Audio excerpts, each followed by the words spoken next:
Okay, so kadang-kadang ramai yang cakap aku ni bias pasal Chelsea. Macam semalam aku puji poster Ramadan Chelsea paling lawa kan.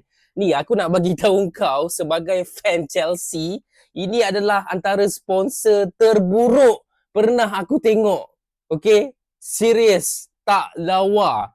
Okay, so kalau korang nak tahu, ini berkemungkinan besar, bukan berkemungkinan besar, memang akan menjadi sponsor untuk Chelsea.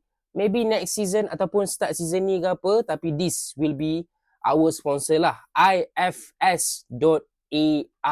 So jomlah kita review sikit pasal sponsor terbaru Chelsea ni. Sebelum tu korang yang minat konten-konten bola sepak boleh tekan butang follow dekat sini. Dah tekan? Mantap. So berdasarkan website Chelsea, aku baca untuk korang, Chelsea Football Club today announce a multi-year global partnership with IFS. Multi-year tu aku macam risau sikit. Nampak gaya macam bertahun-tahun tu. Okay. Featuring on our front of the shirt for the remainder of the 25-26 season. Maknanya, lepas ni kalau korang tengok Chelsea, korang akan tengok player-player Chelsea pakai baju Chelsea dengan ada logo IFS ni lah untuk season ni. Okay. Dia tak sebut pasal season depan. So aku harap mungkin season ini sajalah. Jangan lama-lama sangat pakai sponsor yang tak berapa nak lawa ni. Tapi kita tengok dulu macam mana. Sebab 2 tahun lepas macam tu kita pernah dapat sponsor daripada Damak ni. And dia sekejap sangat. Tapi Damak ni pun lagi lawa, kau tahu tak, letak dekat baju compare dengan ifs.ai ni. So aku harap ifs.ai ni dia punya sponsor pun tak lama macam Damak ni. Cepat-cepat dah tukar sponsor yang lebih lawa. Aku cubalah usah-usah ifs.ai ni kan. Tengok power ke tak power ke. First of all aku tengok dia punya social media. Dia punya Instagram follower tak sampai 20,000 mat.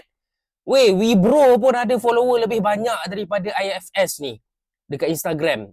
Ya Allah. Tapi kan, mungkin dari segi populariti dia tak adalah pada.